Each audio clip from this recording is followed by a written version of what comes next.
மோசேயினுடைய ஜெபத்துல பல வித்தியாசமான தன்மைகள் இருந்தது. அதுல ஒரு விசேஷமான தன்மை என்னன்னா, திறப்பின் வாசல்ல நிற்பது. அவன் தனித்து நின்று தேவனை திருப்பிடுவான். ஒரே ஆள் தனித்து நின்று தேவனை என்ன செய்வான்? திருப்புவான். 6 லட்சம் புருஷர்கள் இருந்தாங்க. ஆனா இவைகளுக்கு மத்தியில அவனுடைய ஜெபம் என்பது ஒரே ஆள். தேவன் கோபம் உண்டு, அழிச்சிருவேன், உக்கரத்துல அழிச்சிருவேன், நாசம் பண்ணிடுவான் பாரு. இவன் ஒரே ஆள் நின்று ஜெபிச்சு ஜெபிச்சு ஜெபிச்சு ஜெபிச்சு ஜெபிச்சு நெஞ்சிருவான். அவரை அப்படியே மாத்திடுவான். ஆண்டவரே, இதை அழிக்க மாட்டேன்னு சொன்னீரே, நீ காணான தருவேன்னு சொன்னீரே, இப்ப கொண்டு வந்து இப்படி நடுரோட்டில் விட்டா இப்படி மற்றவங்க என்ன நினைப்பாங்க, உங்களுடைய நாமத்தை பத்தி என்ன யோசிப்பாங்க, அப்படி இப்படின்னு சொல்லி சொல்லி இந்த ஃப்ரெண்ட மைண்டை மாத்துற மாதிரி யாரா மாத்திடுவான்? ஃபுல்லா தெய்வத்தினுடைய மனதை மாற்றும். பைபிள் முழுவதும் நீங்க படிச்சு பாத்தீங்கன்னா திறப்புல நின்ன ஒரே ஆள் யாருதான்? எசேக்கியேலியா, நான் திறப்பில் நிற்கும்படி ஒருவனை தேடினேன், காணவே இல்லை.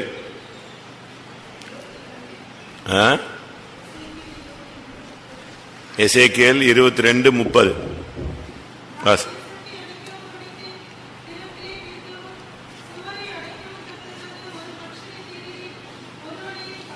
பாத்தீங்களா? தேடினாராம். தேடினா ஒருத்தனையும் காணும். திறப்புல நிக்கிறதுக்கு ஏதாவது ஒருத்தன் சிக்குவான், தேவ சமூகத்தில் நின்று போராடுவாங்க அப்படின்னு நான் தேடி பார்த்தேன். ஒரு ஆளு கூட இல்லைங்கிற. எப்படி இருக்கும்? திறப்புல நிக்க மனுஷன் இல்லைன்னா நியாய தீர்ப்பு சடுதியா சபையை சந்திக்கும், குடும்பங்களை சந்திக்கும். திறப்புல நிக்கிறதுக்கு ஆள் இருந்துச்சுன்னா இந்த நாட்கள்ல நியாய தீர்ப்பை நிறுத்தலாம், பொல்லாத ஆவிகளுடைய போராட்டங்களை நிறுத்தலாம். நான் தேசத்தை அழிக்காதபடிக்கு திறப்பில் நிற்க ஒரு மனிதனை தேடினேன், ஒருவனையும். ஆகையால் நான் அவர்கள் மேல் என் கோபத்தை ஊற்றி என் மூர்க்கத்தின் அக்னியால் அவர்களை நிர்மூலமாக்கி அவர்களுடைய வலியின் பலனை அவர்கள் தலையின் மேல் சுமர பண்ணுவேன் என்று கர்த்தராகிய ஆண்டவர் சொல்கிறார். அப்போ பாருங்க, ஒரு மனிதன் அந்த இடத்துல நின்று அந்த பிரச்சனை நெஞ்சிருக்கும், சால்வா இருக்கும். அந்த இஸ்ரவேலின் ஒரு வேலைக்கார பெண் சொன்னதுனால தான் நாகமான் புறப்பட்டு வந்தான். இப்ப நாகமான் கோபத்தோடு திரும்பி போறான்.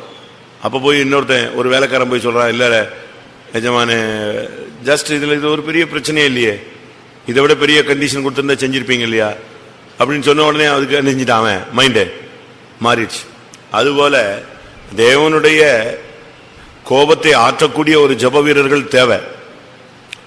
நியாய தீர்ப்பு என்னை நோக்கி வரலாம், உங்களை நோக்கி வரலாம், பிள்ளைகளை நோக்கி வரலாம், சபையை நோக்கி வரலாம். அப்ப யாருக்காவது ஏவுதல் கொடுப்பாரு. அந்த ஆள் உடனே திறப்புல போய் நின்றுட்டா அந்த நியாய தீர்ப்புல இருந்து அந்த குறிக்கப்பட்ட நபரை நெஞ்சிருவாங்க, தப்பிடுவாங்க. தேசத்தை அழிக்காதபடி திறப்பில் நிற்க ஒரு மனிதனை தேடினேன், ஆனால் ஒருவனையும் காணவில்லை. இன்னைக்கு ஜெப வீரர்கள் உண்டு, ஆனா திறப்புல நிற்கக்கூடிய ஜெப வீரர்கள் இல்ல. 106ஆம் சங்கீதம்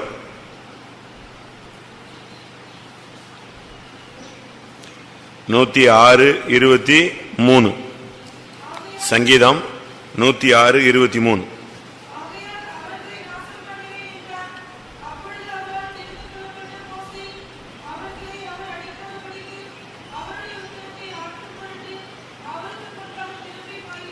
இவன் ஒரு ஆள் தான் திறப்பில் நின்னான். அழிப்பேன் என்றார், நாசம் பண்ணுவேன் என்றார். ஆனால் இவன் போய் திறப்பின் வாயிலே நின்றான். அதனால நம்முடைய பிள்ளைகளுக்காக, நம்முடைய குடும்பத்துக்காக, நம்முடைய சபைக்காக நாம் இந்த நாட்கள் என்ன செய்யணும்? திறப்புல நிக்கணும். இந்த காலங்கள் அப்படிப்பட்ட காலங்கள். ஏனென்றால் நியாய தீர்ப்பு தேவனுடைய வீட்டில் துவங்கும் காலம் வந்துவிட்டிருக்கிறது. தேவனுடைய வீடுங்கிறது நாம் தான் தேவனுடைய வீடு, விசுவாச வீடு தேவனுடைய வீடு, விசுவாசிகள் வீடு தேவனுடைய வீடு, விசுவாசிகள் ஒவ்வொருவரும் தேவனுடைய வீடு.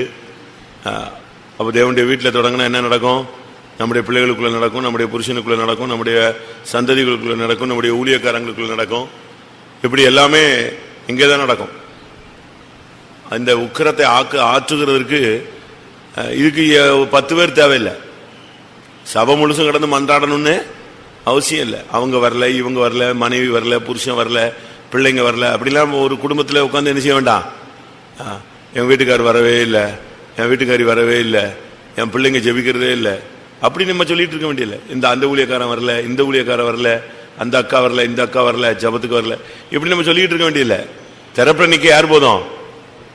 ஒரு ஆள் போதும், உருப்படியான ஒரு ஆள் போதும். ஜலத்திலிருந்து எடுக்கப்பட்ட மோசே போதும்.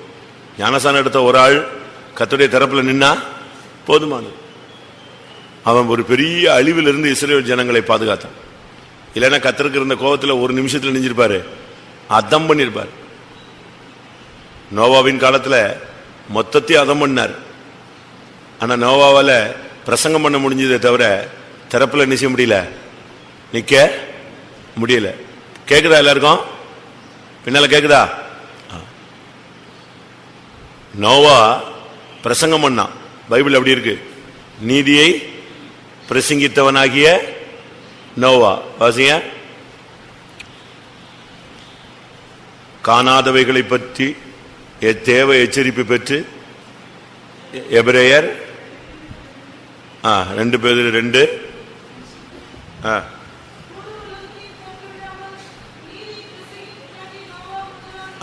நீதியை பிரசங்கித்தவனாகிய நோவா. அவனுக்கு பிரசங்கம் பண்ண முடிஞ்சது. ஆனா அவனால திறப்பின் வாயில நிச்சய முடியல, நிக்க முடியல. அழகா பிரசங்கம் பண்ணலாம், அது ஒரு பெரிய காரியம் கிடையாது. ஒரு தேவனுடைய பிள்ளை பிரசங்கம் பண்றது ரொம்ப சுலபம். இப்ப பிரசங்கம் தான் வழிஞ்சு கிடக்குற. ரோட்ல வரவெல்லாம் பிரசங்கம் பண்றான், வரவெல்லாம் என்ன செய்யறான்? பிரசங்கம் பண்றான். அது அல்ல பிரசங்கம் பண்றது முக்கியம் இல்ல. திறப்புல நிக்கிறதுக்கு அன்னைக்கு நோவாவுக்கு என்ன இல்ல? ட்ரைனிங் இல்ல. அன்னைக்கு அவன் திறப்புல நின்னான்னா இவ்வளவு பெரிய ஜலப்பிரளயம் வந்து முழு உலகத்தையும் வாரிக்கொண்டு போக வேண்டிய அவசியம் இல்ல. நீங்க யாத்திராகமம் என்ன ஆகத்துல படிச்சு பாருங்க. நாசம் பண்ணுவேன் என்றார் அப்படின்னு சங்கீதத்தில் சொல்லியிருக்கு. ஆனா யாத்திராகமத்தில் நீங்க பாத்தீங்கன்னா, நீ இவங்களை விட்டு, இவங்கெல்லாம் வணங்கா கழுத்துள்ள ஜனங்கள், இவங்களை ஒரு நிமிஷத்துல அழிஞ்சிருவேன், அழிச்சிருவேன், இவன் வேண்டாம், இவனை நாசம் பண்ணிடுறாங்கிறார். 32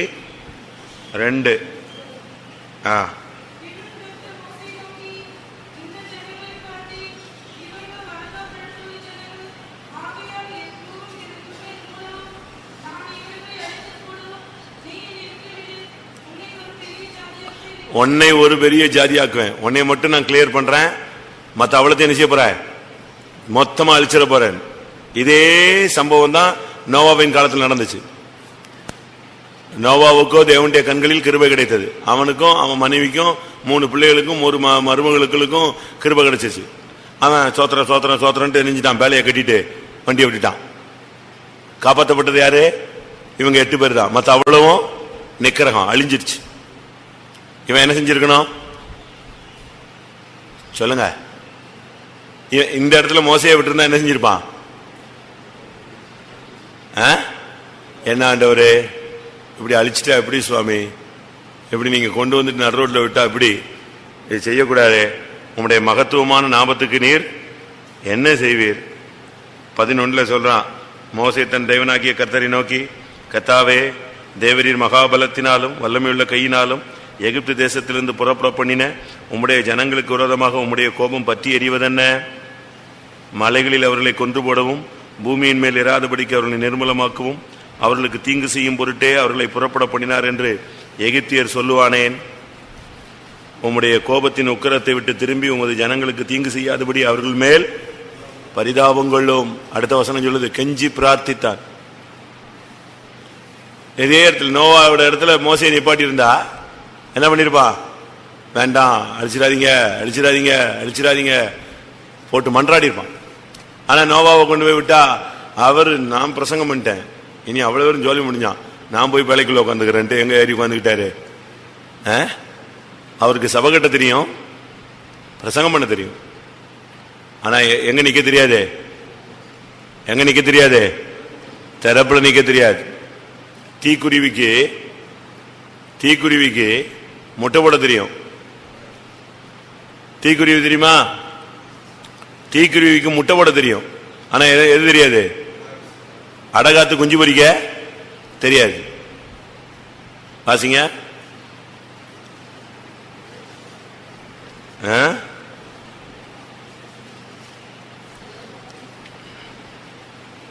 தீக்குருவிக்கு முட்டை போட தெரியுமே தவிர குஞ்சு பொரிக்க உட்காந்து குஞ்சு பொரிக்க தெரியாது.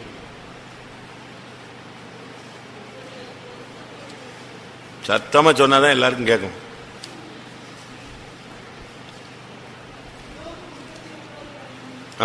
யோபு 39:13.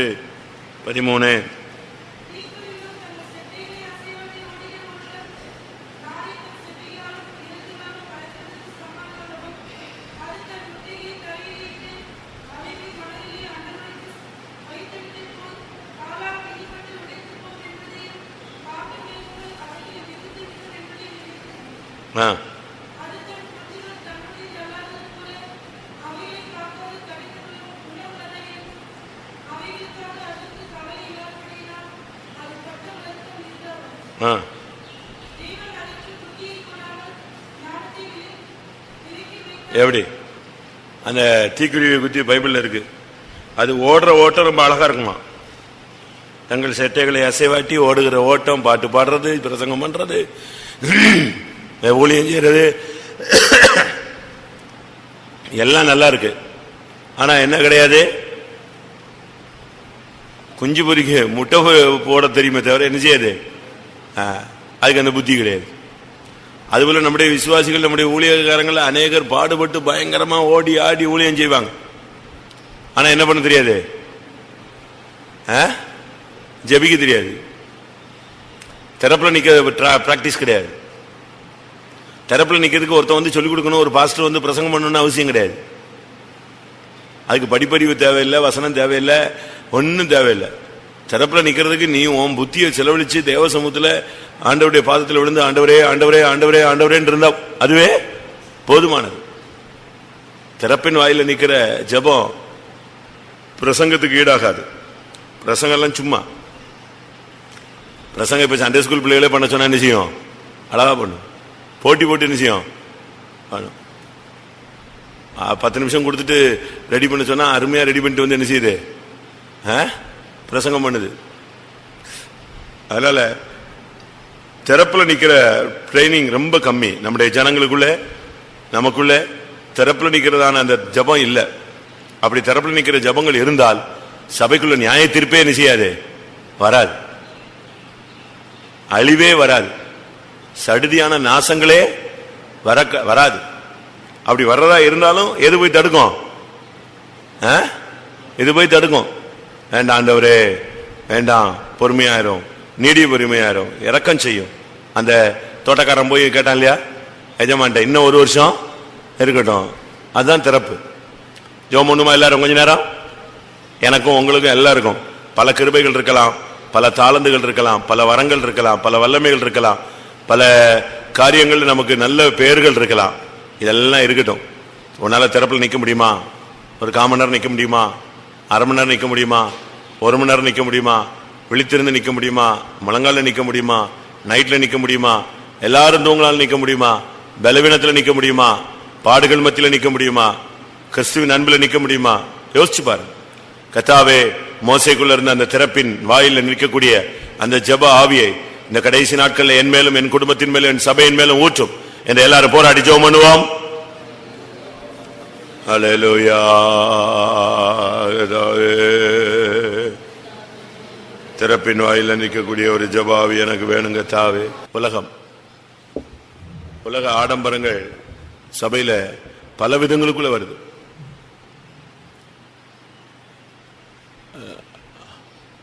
நம்முடைய சபைக்குள்ள இப்படி உலகம் பிரவேசிச்சதுன்னா சபை தீட்டுப்பட்டு போயிடும். முந்தி மாதிரி இல்லை.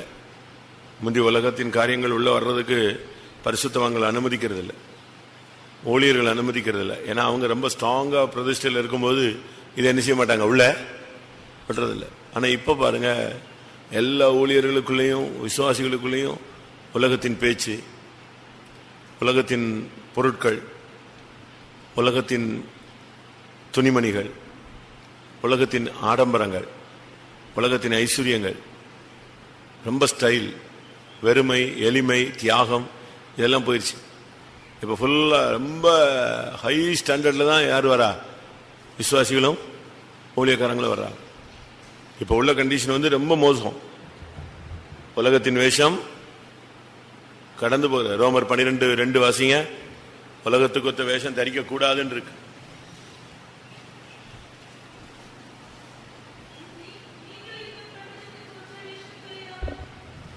நீங்கள் இந்த உலகத்துக்கு ஒத்த வேஷம் தெரியாமல். நம்ம இன்னைக்கு உலகத்துக்கு ஒத்த வேஷம் தெரிக்கிறோம். நான் 10th வாட்ச் கட்டிட்டு வந்ததுக்கு எங்க ஊழியக்காரர் என்னை பிடிச்சி ஒரு வழி பண்ணி விட்டார்.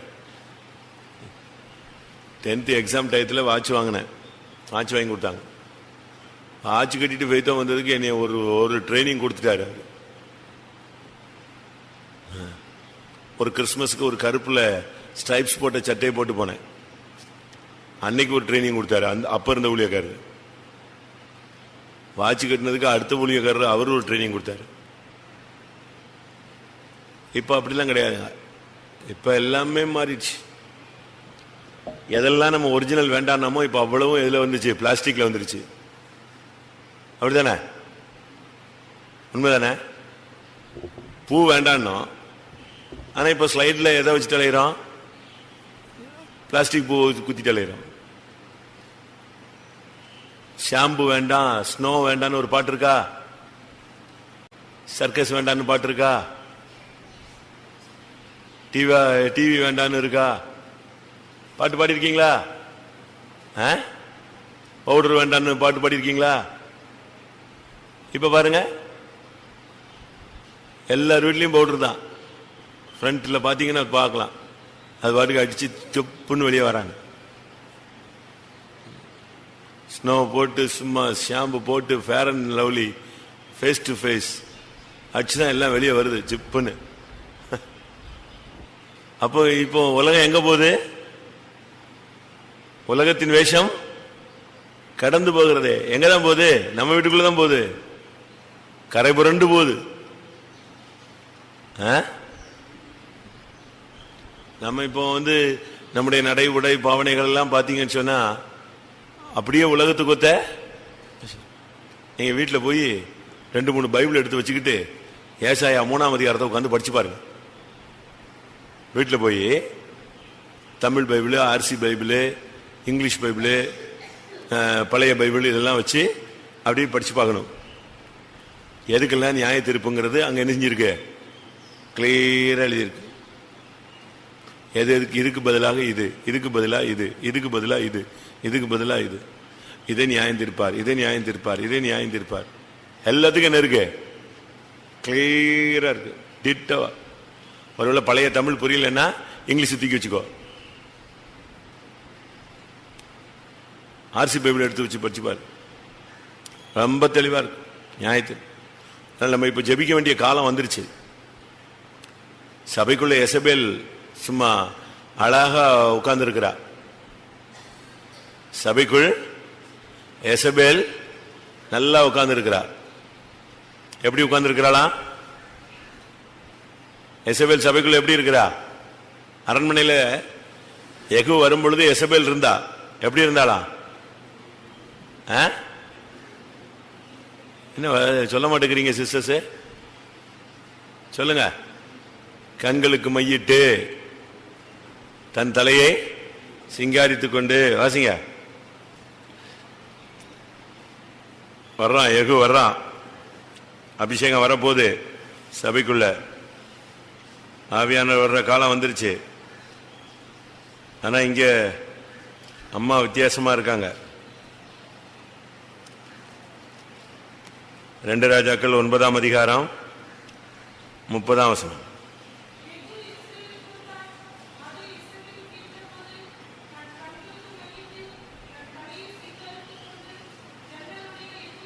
போதுமா? எசபேல் அரண்மனைக்குள்ள இருக்கிறா.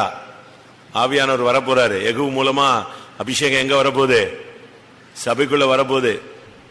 உள்ள வரும்போது பார்த்தா சபைக்குள்ள எப்படி இருக்கு? எசபேல் சும்மா அழகா எப்படி இருக்கலாம்? தன் கண்களுக்கு மையிட்டு, அடுத்து தன் தலையை சிங்காரித்து கொண்டு, அடுத்து ஜன்னல் வழியாய் எட்டி பார்த்து. எப்படி இருக்கா பாருங்க. வெளிப்படுத்தல் 2ஆம் அதிகாரம்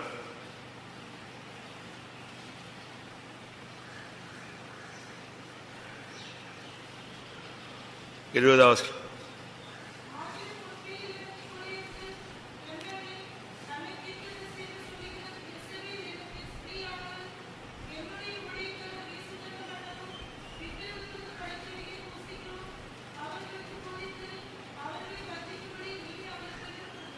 பாத்தீங்களா, சபைக்குள்ள யார் உட்கார்ந்துருக்கா? எசபேல் உட்கார்ந்துருக்கிறா. இப்ப பாருங்க, நல்ல டெக்கரேஷன் தான். காலையில் கூட்டத்துக்கு வர்றதுக்கு 10:15, 11 மாதிரி ஆகுது. கேட்டால் காலையில் குளிச்சு பரப்பிட்டு அவங்க ரெடி ஆகி வெளியே வர்றதுக்கு என்ன ஆகுது? அவ்வளோ டைம் ஆகுது மேக்கப் பண்ணி வர்றதுக்கு. விசுவாசிக்கு என்னத்துக்கு மேக்கப் ஆகுது? லட்சணம் உள்ளவைகளுக்கு அலங்கரிப்பு தேவையில்லை. வாசிங்க.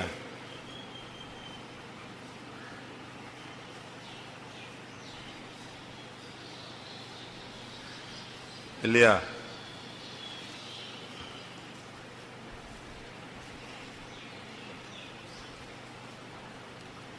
இல்ல, அப்படி வசனம் இல்ல.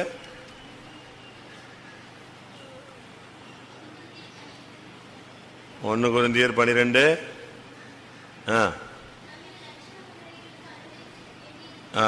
நம்மில் லட்சணம் உள்ளவைகளுக்கு அலங்கரிப்பு தேவையில்லை. நமக்கு எதுக்கு லட்சணம்? லட்சணம்னா இயேசுதான் நம்முடைய அழகு. நாம் வணங்குகிற ஆண்டவர் அழகும் இல்லை, அவருக்கு சௌந்தரியம் இல்லை, அவரை பார்க்க விரும்பத்தக்க ரூபம் இல்லை. மற்றவங்க விரும்புகிற அளவில் உனக்கு ரூபமே அமையக்கூடாது, இருக்கக்கூடாது. அப்படித்தான் உன்னை நீ வெறுமையாக்கிட்டு போகணும். சும்மா ஸ்டைலாக தலையை சீவிக்கிட்டு, ஸ்டைலாக இழுத்துக்கிட்டு, இப்படி இழுத்துக்கிட்டு, அப்படி இழுத்துக்கிட்டு, திருப்பி அந்த பிரச்சனை இந்த பிரச்சனை, இருக்கிற பிரச்சனை எல்லாம் நாமளே காசு கொடுத்து வாங்கின மாதிரி என்ன செய்யும் இருக்கும். அதனால ஜெபம் பண்ணுவோம் கொஞ்ச நேரம். சபைக்குள்ள புகுந்திருக்கிற உலகத்தை கர்த்தர் வெளியே கொண்டு வரணும். உலகத்தை வெளியே கொண்டு வரணும்னா ஃபர்ஸ்ட் ஆவியானவர் வரணும் சபைக்குள்ள. ரெண்டாவது இருக்கிற ஊழியக்காரங்க சரியாகணும். இதுல எது அடிபட்டுரும்? நான் சொல்றது கவனிக்கிறீங்களா? உலகம் அழிக்க, சபைக்குள்ள இருக்கிற உலகத்தின் எசபேலின் ஆவி அழிக்கப்படணும். உலக ஆடம்பரங்கள் சபைக்குள்ள வரக்கூடாது, அழிக்கப்படணும்னு சொன்னா முதலாவது பரிசுத்த ஆவியானவர் எங்க வரணும்? சபையை சந்திக்கிறதுக்கு வரணும். ரெண்டாவது ஊழியக்காரங்க எல்லாம் பிரதிஷ்டைக்குள்ள வரணும். இந்த ரெண்டும் கிளியர் ஆயிடுச்சுன்னா எதாயிடும்? எசபேல் அவுட். எகு வந்தான், அபிஷேகத்தோடு வந்தான். அவன் கேட்கிறான், என் பட்சத்தில் இருக்கிறவர்கள் யார்? உடனே யாரு கை காட்டினது? எசபேல் பக்கத்தில் நின்றுகிட்டு இருந்த 2-3 பிரதானிகள். தமிழ்ல பிரதானிகள்னு இருக்கு, இங்கிலீஷ்ல அன்னகர்கள்னு இருக்கு, யூனக்ஸ். அந்த இடத்துல அன்னகர்கள் நின்னாங்க. அப்ப அவன் சொன்னா, அப்படின்னா தூக்கி போடுங்கன்னா தூக்கி போட்டாங்க. அன்னகர்கள் தான் எசபேல் என்ன செஞ்சது? அழிச்சது. சரியான ஒரு ஊழியக்காரன் சபைக்குள்ள இருந்தானா உலகத்தின் ஆடம்பரங்களை தூக்கி அடிச்சு நொறுக்கி தூக்கி கோவில் வெளியே போட்டுருவான்.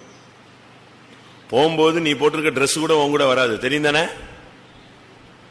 நீங்க போட்டிருக்கிற ஸ்டைல் ட்ரெஸ்ஸோட பரலோகத்துக்கு போயிடுவீங்கன்னு நினைக்கிறீங்க? இந்த ஆடம்பரம் மினுக்கிறதெல்லாம் போட்டுட்டு பரலோகத்துக்கு போயிடுவீங்களா? இந்த உலகத்தில் உள்ள ஒண்ணு கூட அங்க போகாது. இயேசு உயிரோடு எழுந்து விட்டாருன்னு பார்க்கறதுக்கு போனாங்க. அங்க போனா கல்லறையில் அவரை சுற்றி இருந்த சீலைகள் கிடக்கிறது. அப்போ அவரை சுற்றி இருந்த சீலை கூட எங்கதான் மேல போல, எங்கதான் கிடக்கு? பூமியில தான் போட்டு போனார். மகிமையின் சரீரத்தோட தான் மேல போனார். அதனால தான் ஓடி போய் மரியாள் தொட போன உடனே சொன்ன என்ன சொன்னாரு? ஸ்திரீயே, என்னைய தொற்றாத, நான் இன்னும் பிதாவின் இடத்துல போகவில்லை, என்னை டச் பண்ணாத, நான் உலகத்துக்குரிய இல்ல. எவ்வளவு கிளியரா சொல்றாரு பாத்தீங்களா? அதனால நம்ம போட்டிருக்கிற இந்த அரகுற ட்ரெஸ் எல்லாம் எங்க போகாது?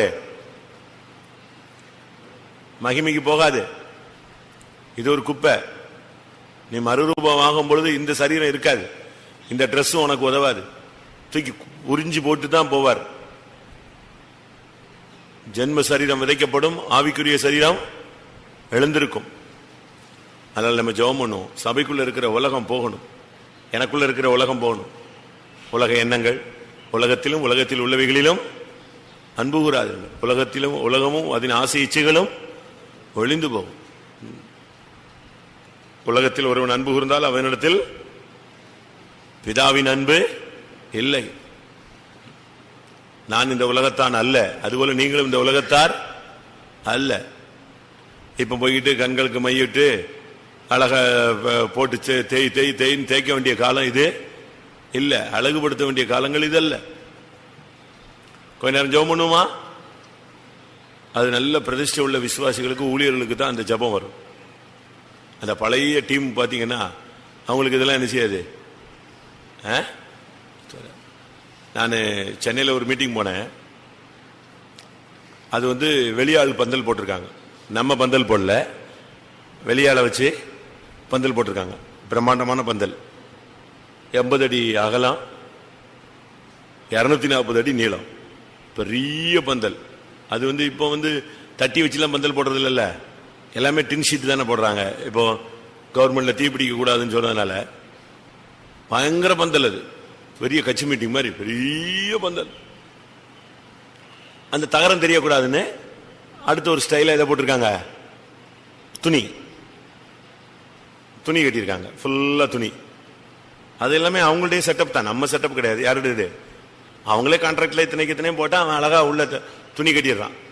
அவன் துணியை கட்டினவன் அந்த வெல்வெட் துணி, அது இந்த போக்கஸ் லைட்டுக்கு என்ன செய்யுது, மின்னுது. அடுத்து அதுல ரவுண்ட் ரவுண்ட் ரவுண்ட் ரவுண்டா ஒரு டிசைன் போட்டான் ஃபுல்லா.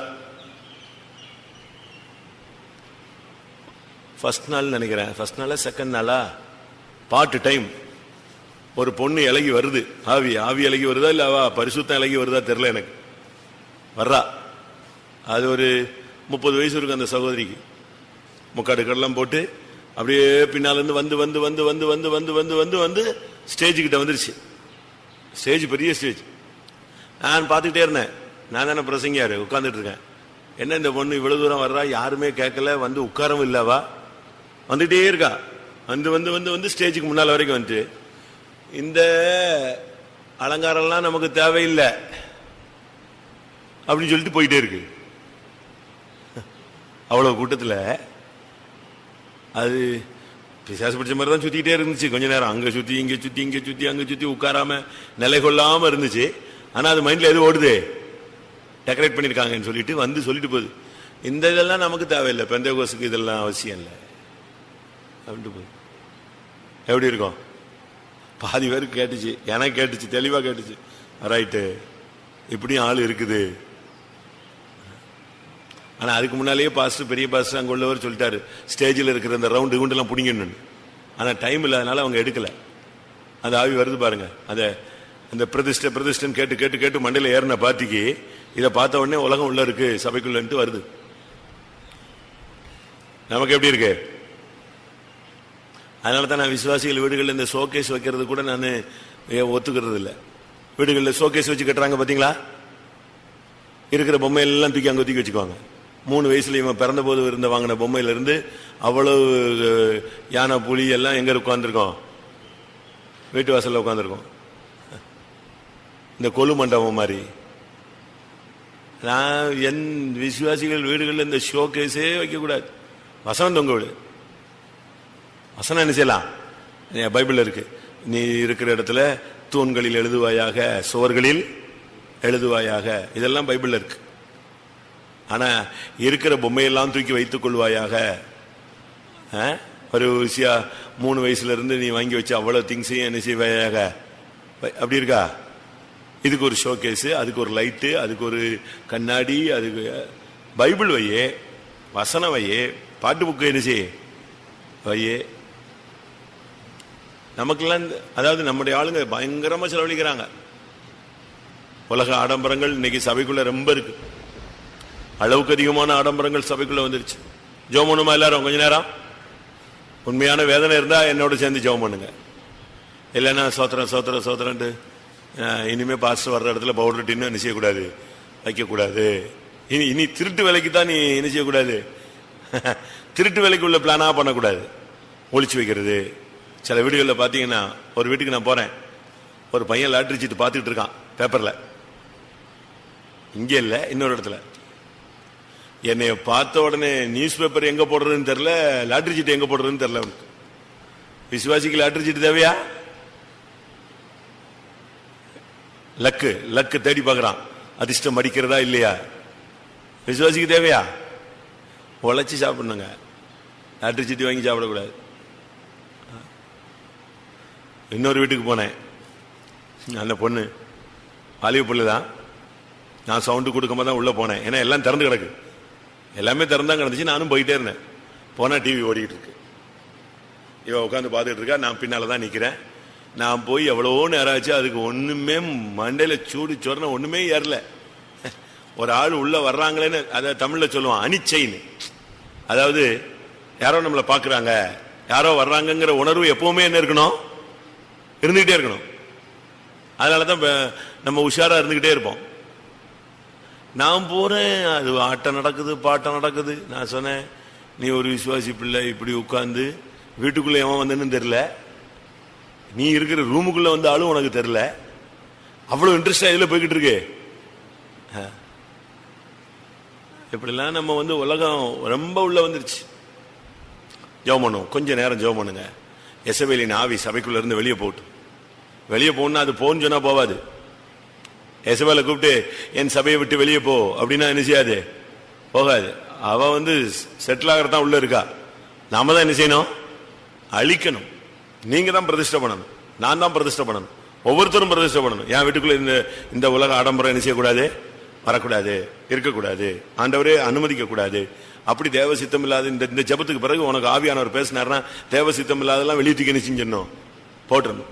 சபைக்குள்ளும் உலகத்துக்குள்ளும் ஊழியர்களுக்குள்ளும் ஊழியங்களுக்குள்ளும் விசுவாச வீடுகளுக்குள்ளும் விசுவாசிகளுக்குள்ளும் ஒவ்வொருவருக்குள்ள இருக்கிறதான உலகத்தின் ஆவியை கர்த்தர் அப்புறப்படுத்த முடியாது, சுத்திகரிக்க முடியாது. போராடி ஜெபம் பண்ணுவோம்.